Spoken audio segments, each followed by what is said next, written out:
Gipaygayon kagahapon ang second round ang awarding sa mga stalls ngadto sa mga negosyante sa weekend night market nga gipaygayon kini sa Asinso Summit Session Hall.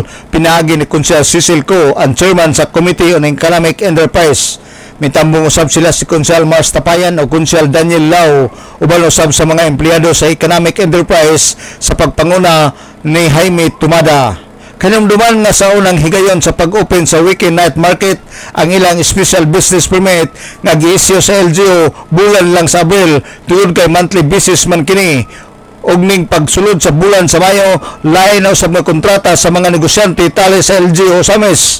Sa pagkakaroon aduna 43 ka mga negosyante sa weekend night market tungod kay napunan kini og siyam ka mga negosyante og sa original niini nga bulan sa Abril aduna lay 34 ug sa karon nadugangan kini og siyam nahimo ng 43 ang tanan. Matud pa ni Konsehal Co nga successful ang maong night market tungod kay makita sa naong sa mga negosyante nga tawhay ang ilang mga dagway.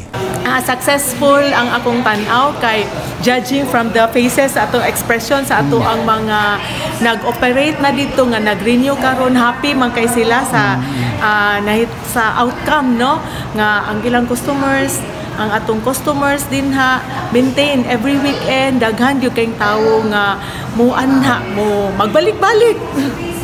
So successful siya.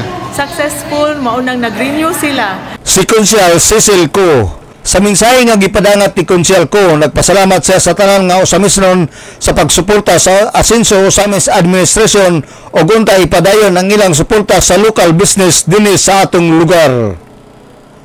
Alang sa DXDD Radio Kampana, ang radio sa simbahan, W45 Dudong Bargamento, Danag sa Dakbayan.